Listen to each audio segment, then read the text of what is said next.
2020, a year where we all expected the South African brands to return to growth, has been especially challenging.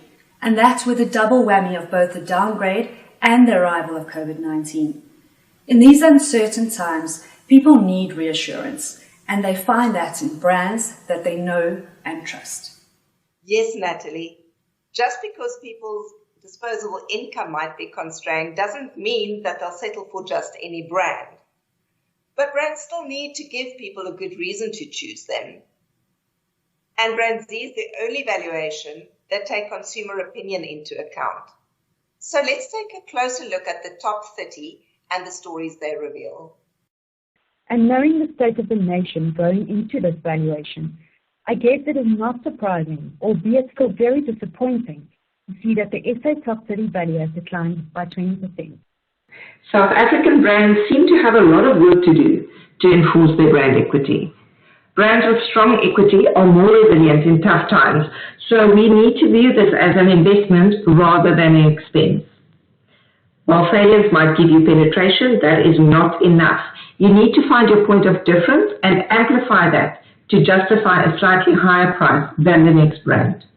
Lastly, people's expectations of brand societal role have increased significantly over the last 10 years and during COVID. Now is the time to relook how purpose can lead or support your brand.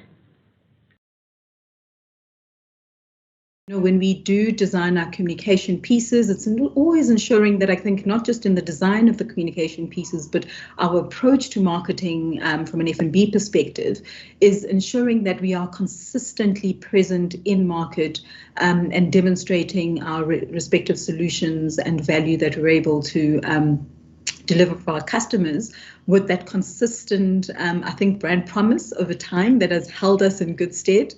And is certainly, I think, continuing to be relevant and meaningful in terms of that promise in what we're seeing in society, in the market, and I guess we'll continue to drive that and position ourselves accordingly. The thing we're looking for really primarily is, is it interesting to people? So is this, is there enough attention in this particular topic? And the second, this is more important, is there a single view of it? So is this a particularly polarizing debate or isn't it? And what we're doing in our advertising is merely playing back to people things we've already heard. So it's not actually all that creative. We play it back in a way that is slick and it's smart and it's South African and it's funny. When it comes to more divisive topics, where it's not clear what the singular view is, we tend to take a swerve on that kind of a matter. We're looking for what do most people have in common? Where can everyone agree? And if you can do that in a way that's funny, it disarms the sensitivity that's can be associated with the heaviness of those topics. What Nando's does well is it shows up at all moments, not just big news headline moments as well. I think the important thing with regards to overall experience with the brand is that level of consistency. So making sure that every point of contact in every store, we deliver to that. And we've always seen brand experience is linked not only to the products, which we are obsessed with the quality of our products, but also with regards to the experience that our staff are able to deliver. And we very much invest in our staff in terms of making sure that they have a good experience within Woolworths and that they're able to deliver that experience to our customers. And often customers will remark on a specific staff member, how that member made their day, how they helped them in the store.